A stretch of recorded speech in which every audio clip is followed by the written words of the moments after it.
congratulations on being inducted in the California Wrestling Hall of Fame. Thank you very much. It's very humbling and an awesome recognition. That's good and well deserved. What got you started in wrestling? Well, I grew up in Oregon up to middle school, and we actually had, our middle schools had our sports. And I remember my 7th grade year, I had PE, and it was a 6-week unit in PE. And I started, and I was horrible. I was so bad that I actually started to hide in the showers when everybody else would go, and then I would roam the hallways. And my teacher named Gary Gentry figured out I was hiding, and he would wait, and he would start grabbing me and walking me down there every day. And he just told me, stick with it. And by the end of the 6-week thing, I was beating the kids in the class, and he asked me to come out for the team, and I've been in love with it ever since. So all along my career, I've been very fortunate to have good coaches at each level. So, well, to be honest, I mean, other than my coaches along the way, my high school coach, Kent Wyatt, and my junior college coach, Tom Hazel, and then definitely Armin Brett at Chico State. But the man I mentioned earlier, Gary Gentry, that made the difference. Him putting that little bit of extra time in me. I would have just walked away, probably never been a part of the sport, and him putting that extra time and kind of forcing me to do it, and somewhere along the way he saw something that was worth it, and I think he made the biggest impact on me as far as that. I started wrestling in the 80s and that time, and I think back, I mean, there's so many now. I mean, it's just, they're so phenomenal now with Sanderson and all these guys, but Gable, Iowa was kind of at their peak, and everything was Gable back then, and everyone wanted to train like him and be like him, and so I definitely think Dan Gable, but being from California, Dave Schultz was a big idol of mine. I went to a lot of camps and clinics, and he was just such a gregarious person. So Dave, yeah, definitely.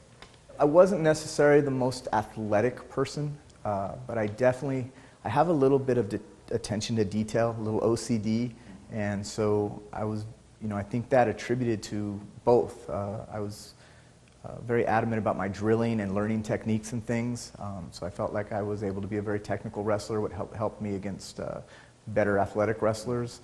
And then definitely when I went into coaching, paying attention to all those details, not just coaching and teaching the kids, but the details that go into running a program and stuff, definitely helped. That attribute definitely helped in both of those areas of my journey in the sport. I think winning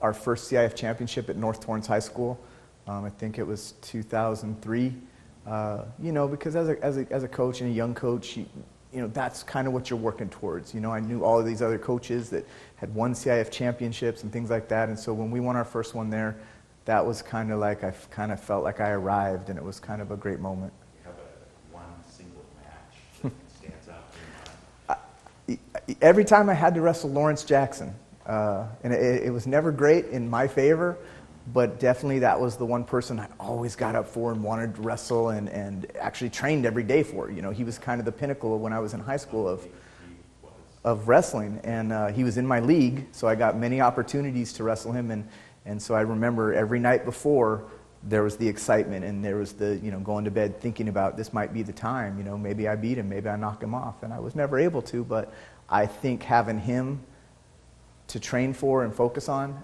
made me a much better wrestler and have much more success overall. So it's a high bar. Yeah, right. It really was.